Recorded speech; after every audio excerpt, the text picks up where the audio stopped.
Bonjour à tous. Donc aujourd'hui, effectivement, je vais vous présenter un certain nombre de techniques et de stratégies vous permettant, une fois les résultats d'analyse positive arrivés chez vous, de vous continuer le jardinage ou de le débuter sans vous contaminer. Alors, on va commencer rapidement par présenter l'entreprise que j'ai créée depuis 2012, qui s'appelle Bel Jardin, où je travaille essentiellement sur des projets autour du jardinage. Alors, ça va être aussi bien de mettre en place des ateliers de jardinage au sein de mairies, par exemple, à destination du grand public, mais j'accompagne aussi les porteurs de projets. Alors, ce qu'on entend par accompagnement, c'est notamment tout ce qui est ingénierie de projet, le montage de dossiers et la recherche de financement. Et il m'arrive aussi, de plus en plus souvent comme aujourd'hui, de participer à des conférences débats de manière à pouvoir diffuser l'information à un plus large public. Alors, dans cette entreprise, je suis accompagné par mon épouse qui a la patience de me supporter à la fois comme mari et comme responsable de l'entreprise. Alors, je vais vous demander de l'applaudir, s'il vous plaît, parce qu'elle est là.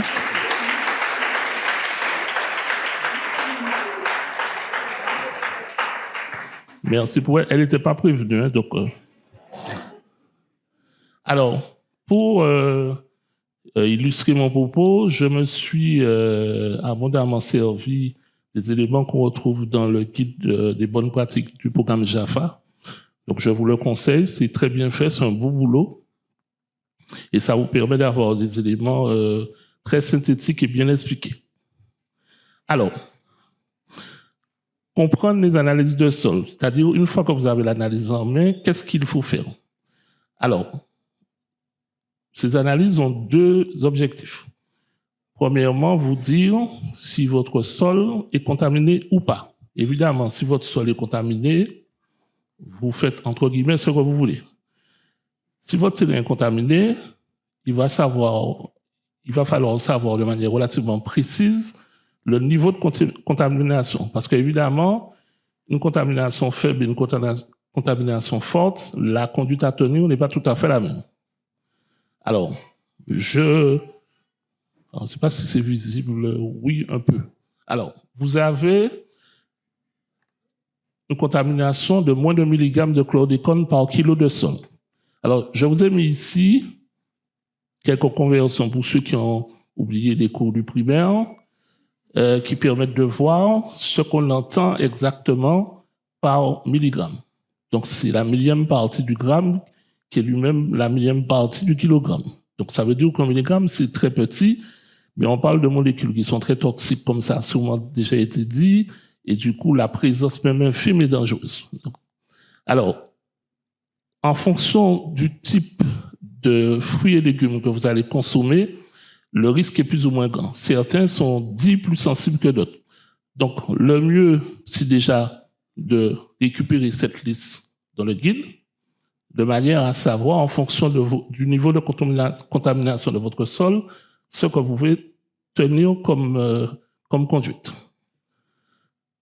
Donc, dans un sol moins contaminé, il y a encore une autre liste qui est plus contaminé à plus de milligrammes, il y a encore une autre liste disponible. Et lorsque vous êtes encore dans une autre situation, c'est encore une autre liste. Donc, en fait, retenez, c'est que le niveau de contamination qui détermine la liste des fruits et légumes que vous pouvez consommer issus de ce sol. Alors, bien évidemment, parce que je vois venir les questions, si vous avez un fruit et légume qui ne se trouve pas dans la liste, ça ne veut pas dire qu'il ne peut pas être consommé. Ça veut dire qu'il faut demander à un spécialiste dans quelle catégorie il va se situer. Puisque, évidemment, lorsqu'on fait une liste comme ça, elle n'est jamais exhaustive. Il y a des fruits et légumes qui sont quasiment en voie de disparition et auxquels les gens du JAFA n'ont pas forcément pensé. Alors, l'analyse arrive chez vous, elle est positive. Donc, il va falloir tenir compte d'un certain nombre de choses. Et en termes techniques, il y a plusieurs possibilités. Alors, il y a effectivement, je ne vais pas développer aujourd'hui cette partie-là, la possibilité de travailler dans des pots et dans des jardinières que vous allez poser au sol, mais sous une dalle de béton et en prenant bien évidemment de la terre ne provenant pas d'un sol contaminé. Alors, je tiens à préciser quelque chose parce que j'entends tout et n'importe quoi. Quand bien même votre belle-sœur, votre oncle, votre tante, votre papa ou votre maman vous dit « mais non, c'est pas contaminé, on n'a jamais utilisé de chlordécone sur ce sol », il n'y a que l'analyse qui fait foi. Pour une raison toute simple, celui qui vous parle est peut-être de bonne foi et même certainement de bonne foi. Donc, lui, il n'a pas utilisé de chlordécone, mais il ne sait pas ce qui a été fait. Et pour la petite anecdote, les organismes qui se sont occupés à l'époque et encore aujourd'hui d'analyse de chlordécone ont compris en fait des fois pour qu'on retrouve de la chlordécone à des endroits où logiquement on ne devrait pas en trouver. Alors ce qui se passait, vous avez quelqu'un qui travaille sur une habitation, notamment où on produit de la banane, et qui va prendre le produit pour mettre dans son jardin. En partant du principe que si c'est utilisé dans la bananerie, c'est forcément un produit intéressant. Voilà pourquoi on se retrouve avec de la chlordécone à des endroits où de la banane n'a pas été produite. Alors, donc on a parlé de la culture en pot ou même en jardinière posée à un endroit évidemment non contaminé et avec une terre exempte de chlordécone. Moi, la technique que je préfère parce qu'elle permet d'avoir le plus gros volume, c'est ce qu'on appelle les tables de culture. Alors, vous allez voir dans les jardineries des tables de culture en plastique qui coûtent excessivement cher, qui ont un volume possible de terre ridicule et qui sont en plastique. Moi, ce que je vous propose, c'est de construire vous-même vos tables de culture. Alors, vous avez ici, là, un exemple. Ce qu'il faut comprendre, c'est que cette table de culture va être remplie de terre et de végétaux. Je parle toujours de terre non contaminée, de végétaux non contaminés. Alors, voilà un peu ce que ça donne. On utilise des palettes, parce que jusqu'à preuve du contraire, c'est encore gratuit, qu'on va traiter naturellement en utilisant de l'huile de friture. Alors, je parle d'huile de friture usagée. Alors, pour ça, vous vous rendez dans un snack ou un truc de ce genre, vous faites mettre de côté ça dans des bidons et vous appliquez ça sous 2-3 couches au pinceau. Alors, vous avez la possibilité de rendre ça, alors non pas en étanche, mais c'est pour que la terre ne puisse pas tomber. Soit vous mettez une bâche plastique, soit vous allez pouvoir mettre certains éléments qu'on va retrouver sur certains palmiers qui forment une espèce de tissu à plat, toujours en perforant, parce qu'on ne cherche pas à faire de plantation de nénuphars, mais on cherche vraiment à cultiver des végétaux qui ne doivent pas avoir les pieds dans l'eau. On va remplir ça de différentes couches de végétaux capables de se décomposer le plus rapidement possible. Et voilà un peu le résultat. Donc ici, là, sous la une, vous avez un chou chinois qui n'est même pas encore prêt à récolter, malgré les apparences. Et de l'autre côté, vous avez toute une association de cultures, oignon pays, persil, basilic. Alors, je précise que tout ce que vous voyez comme table de culture, ça a été réalisé par des femmes qui n'avaient jamais auparavant tenu de visseuse, dévisseuse, de scie égoïne de leur vie. Donc, ça prouve bien que ça peut être fait par tout le monde et qu'on n'a pas besoin des compétences experts bricolage. Donc, voilà encore un autre dispositif. Alors, cette table-là, par contre, c'est une table faite par un professionnel et vous allez rigoler parce que cette table-là, elle est mal faite. Oui. Alors, pourquoi elle est mal faite? L'épaisseur que vous voyez ici, là, n'est pas suffisante.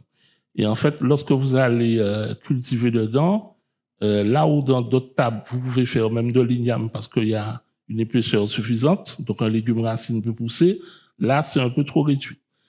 Le carton que vous voyez ici avec les trous, en fait, les trous permettent de mettre les plants et d'éviter d'avoir à arracher l'herbe qui pourrait pousser dedans. Dans un second temps, ça sert aussi à empêcher que l'eau d'arrosage s'évapore trop rapidement. Alors, ici, je vous ai mis une réalisation qu'on a fait à l'époque sur du COS. Alors, c'est une table de culture de mémoire qui fait 5 mètres de long. Bon, on est déjà sur du lourd, on était dans la mise en place d'un jardin partagé, nombreux, et on avait du temps. Alors, l'intérêt de la table de culture, pour résumer, c'est que ça permet de jardiner debout. Alors, les plus jeunes, vous allez comprendre ce que je viens de dire dans 30 ans. Pour l'instant, ça vous parle pas, c'est normal. Ça permet de valoriser tous les déchets végétaux que vous avez chez vous. Ça va de la tonte de gazon, déchets alimentaires, aux épluchures de légumes, au reste de fruits, etc., etc. Alors, c'est quand même important de savoir que ce qui, on va dire, habituellement nous gêne peut être valorisé.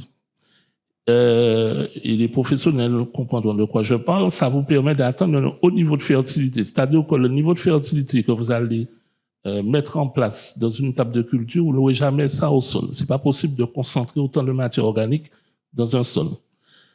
Et puis, ce qui nous amène ici aujourd'hui, c'est qu'on va pouvoir jardiner sans risque de se contaminer. Et c'est quand même important. C'est une activité de plaisir, c'est une activité de loisir.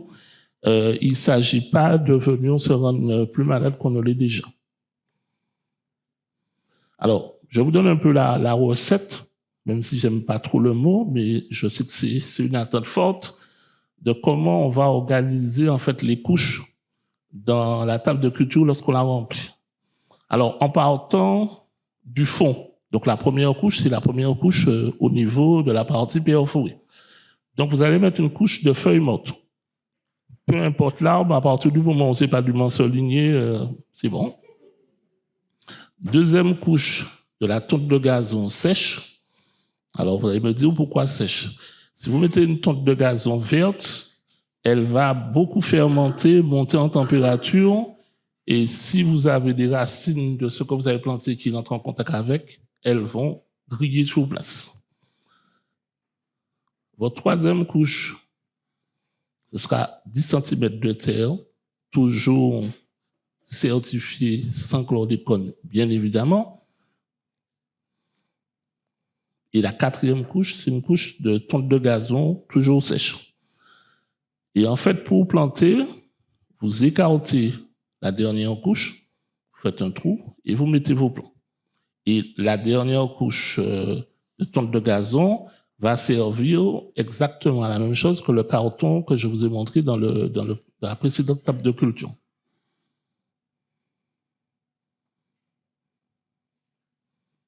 toute façon, le document sera gardé, mis en ligne. Donc vous pourrez consulter. Alors, en termes de perspective et conclusion, il serait urgent, si ça n'existe déjà, mais je n'ai pas connaissance qui est ça, qu'il y ait une filière sécurisée de vente de terre. Je vois trop souvent passer des camions de terre. J'entends toujours des gens qui, lors des ateliers, me demandent où est-ce que je pourrais trouver de la bonne terre. On m'a dit qu'il faut, créer ça, de la terre végétale. Bon, la terre végétale, ça n'existe pas. Hein. Qu'on se mette bien d'accord, c'est un terme qui ne signifie rien du tout. Parce que, faute d'avoir accès à une filière sécurisée, les gens font tout et n'importe quoi. Et certaines personnes se retrouvent avec de la chlordécone, alors qu'au départ, il n'y en avait pas forcément chez eux. Et l'autre point qui me semble important, c'est la poursuite du travail qu'on fait, par exemple, aujourd'hui. Toutes les actions de communication qui permettent d'apporter l'information sur ce qu'il faut faire et ce qu'il se fait en Martinique de bien, il faut continuer à le faire et pour ça, comme d'habitude, renforcer notamment les moyens humains, mais pas que, de manière à ce que les associations et les professionnels qui mènent ce travail puissent continuer à le mener correctement. Voilà, je vous remercie.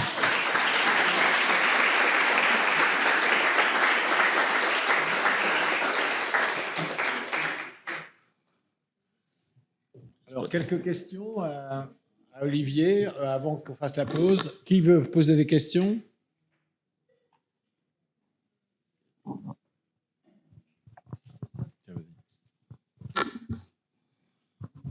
Oui, bonjour. On dit qu'il y a des fruits qui ne transfèrent pas le chlordécone, comme la tomate, le christophine, les aubergines. Est-ce qu'on peut savoir pourquoi? Enfin, j'ai entendu la réponse, mais j'aimerais bien avoir une réponse précise. Alors, de ce que je sais, aussi bien pour les types de sols que les types de végétaux, on va dire ça comme ça, sans rentrer dans toute technique, il y a des différences de vitesse de circulation et de mode de circulation. En gros, c'est ça. Et effectivement, les solanacées semblent moins sensibles. Alors, quand je dis solanacées en français courant, ça veut dire tomate, aubergine, piment, poivron. Donc, c'est pour ça que vous allez retrouver dans la liste des plantes non sensibles ou pas sensibles du tout, ça dépend, notamment des solanacées. Et ça, en fait, c'est les études parmi les premières études qui ont été menées et qui ont permis de montrer justement que les dynamiques de circulation n'étaient pas les mêmes. C'est à l'époque où on s'est rendu compte aussi qu'en fonction du taux de matière organique du sol, il y a des différences. Mais ces différences sont pas, comment je veux dire ça, faciles à expliquer ou ni faciles à utiliser à notre avantage. On va dire ça comme ça. C'est là toute la difficulté. D'autres questions? Je profite du micro parce que je voulais remercier en tant que présidente de l'AMSES les étudiants de l'université. J'ai surtout beaucoup aimé la finale avec le zouk, seul médicament unique qui m'a ramené 30 ans en arrière. Hein. Les gens de ma génération dansaient sur cette musique-là beaucoup. Il y en a qui sont là, qui s'en souviennent. Et pourquoi je rigole, c'est parce que il y a un professeur d'épigénétique, le professeur Isabelle Mansuy, qui nous avait fait toute une formation sur l'épigénétique, et puis qui nous a dit, c'est réversible avec la musique. C'est-à-dire que quand vous écoutez souvent de la musique, même si vous avez une imprégnation de produits qui peuvent transmettre de l'épigénétique, on s'est rendu compte que, comme les cordes sont rebattues à chaque fécondation, les cordes sont rebattues, la transmission épigénétique, elle n'est pas automatique. Et les gens qui écoutent beaucoup de musique, qui méditent aussi, qui font beaucoup de méditation, on se rend compte qu'ils font beaucoup moins de transmission épigénétique. Donc finalement, je me suis dit, ils ont peut-être, sans connaître l'épigénétique, senti qu'il fallait terminer par une bonne musique qui nous donne un petit peu d'espoir aujourd'hui. Voilà, alors je voulais les remercier encore davantage. Oui, alors, bravo.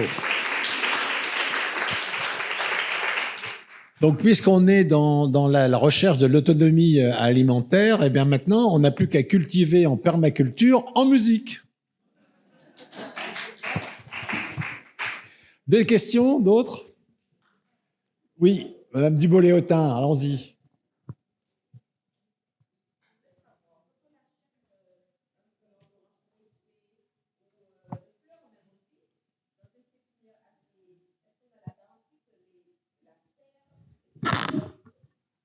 Alors, excellente question. J'ai envie de vous dire, il faut poser la question au pépiniériste qui vous l'a vendu. Parce que normalement, si c'est un professionnel qui fait sérieusement son travail, il s'assure de ne pas vendre des plants contenant de la chlordécone, bien évidemment. Mais ça, il n'y a que lui qui peut répondre à ça.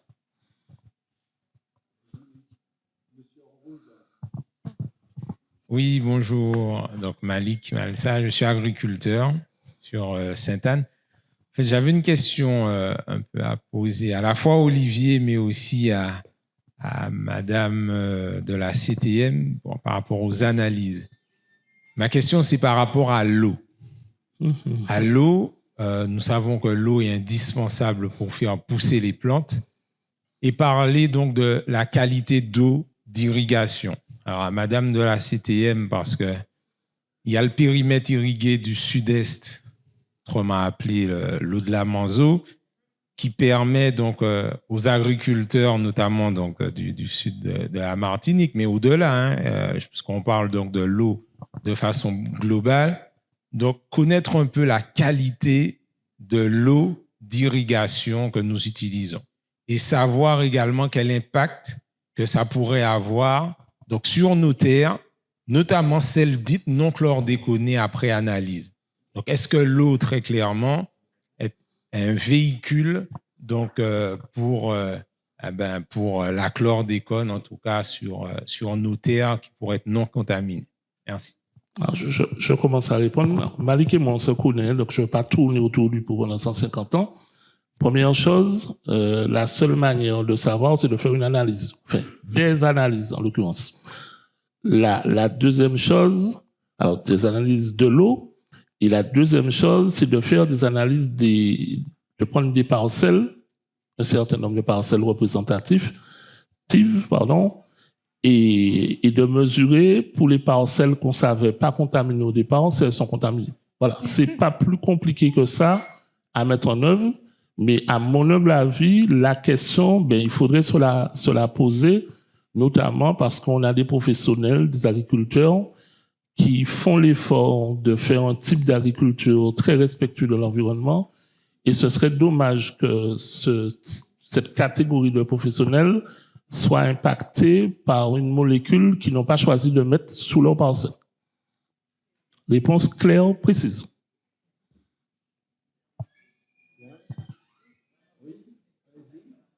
Oui, j'ai une question par ici. Juste un instant. Hein. Est-ce qu'il y a une question?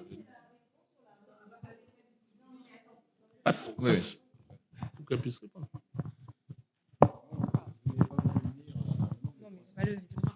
Oui, alors pour compléter, pour la Manzo, dans ce que je sais, donc là effectivement la CTM suit du coup régulièrement la qualité de l'eau d'irrigation de la Manzo. Alors le LTA n'en a pas la responsabilité, j'ai pas la responsabilité des résultats, puisque notre impartialité sur les résultats ne nous permet pas non plus de faire d'interprétation, mais vous pouvez vous rapprocher du service, donc c'est la direction eau de la CTM qui a en charge une analyse, je crois que c'est un prélèvement tous les 2 mois sur l'eau brute du barrage, mais aussi sur les 3 points de distribution du PIS pour vérifier la qualité de l'eau de la Manzo. Encore une question? Oui.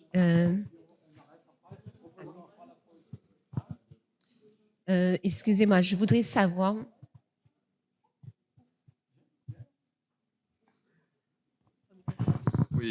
Oui, j'ai une question par ici. Donc, Olivier, bonjour.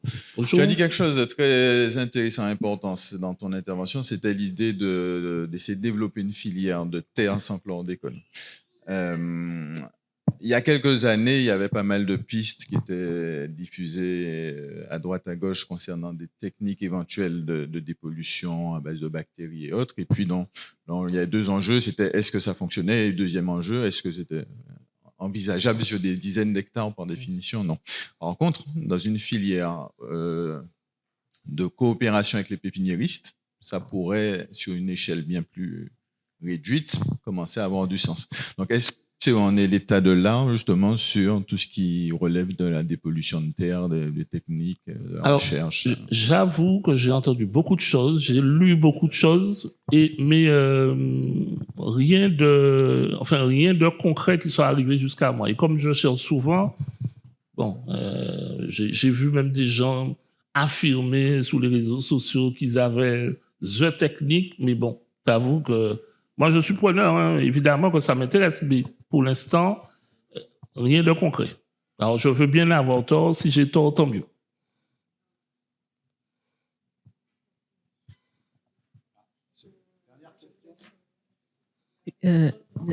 Lors du plan chlordécone 1, il avait été question de créer ce qu'on appelle une servitude, c'est-à-dire des gens qui ont un grand terrain, qui font une excavation pour construire.